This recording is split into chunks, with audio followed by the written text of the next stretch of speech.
How's it going, guys? It's Rockman Luigi, and welcome to my review of Luigi's Mansion Dark Moon, a sequel to one of my favorite Nintendo games ever.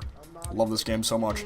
And in this review, I'm going to show the pros and cons of the story, gameplay, and soundtracks of the game, as well as compare each of these topics to the original game, and give my overall rating of the game. I say game a lot. But without further ado, let's go!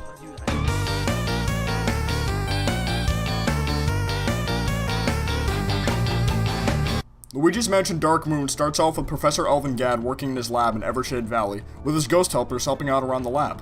But King Boo comes to crash the party and shatters the Dark Moon in the sky, which causes all the ghosts to turn evil and mischievous.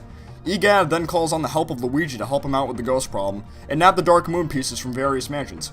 Even though the story is pretty simple for an action RPG game, I still enjoyed it overall. I don't like when stories become too complicated, though. And having the story taking place outside of the Mushroom Kingdom is great, plus bringing King Boo back as the main villain was a pretty smart move. Plus, I've always liked stories where you have to collect important items in order to progress. I also like the simple objective with the story. But my favorite kinds of stories in games are the ones with multiple events all connected with one another and really having you get into it. The problem with this story is it's so basic that the story itself doesn't have you jumping out of your seat in excitement at all during the game. But overall, the game had a pretty decent story.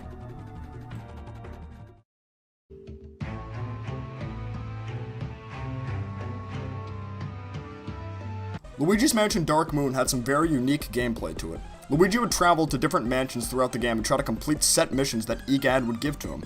There would be up to 6 missions per mansion at max, and missions time ranged from 10 minutes to a half hour.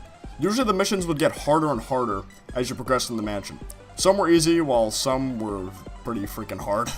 Although the missions were fun and had a lot of puzzles for players to solve, which helped players think a lot more, the missions really took away the replay value for the game due to the fact that you were doing the exact same thing each time in every mansion.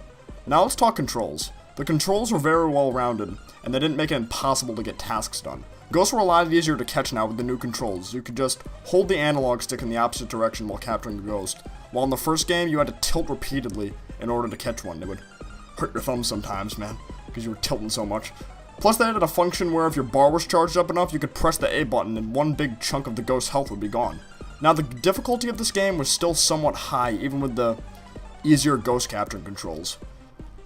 Even though I enjoyed the puzzles in the game for the most part, there would be some that were so difficult for me that I would need to look up a walkthrough video in order to figure it out. They were that hard, or maybe I was just that dumb.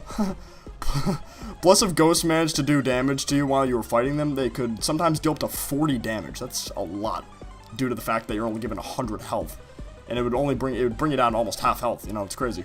And in the first game, ghosts would only do up to 5 to 10 damage most of the time in Luigi's Mansion 1. But it's good that the game wasn't too easy. But other than the lack of replay value, I was pretty freaking satisfied with the gameplay of the game overall.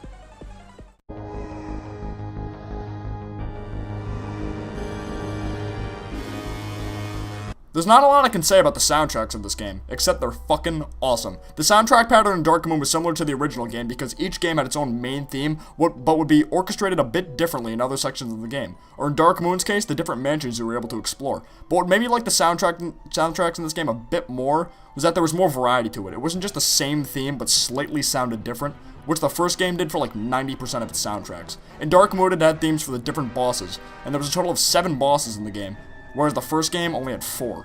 Plus, there was great themes for capturing ghosts, and the secret mission themes as well, where you had to capture a set amount of ghosts and see how fast you could do it. So it's safe to say that Dark Moon had the upper hand when it came to the soundtracks.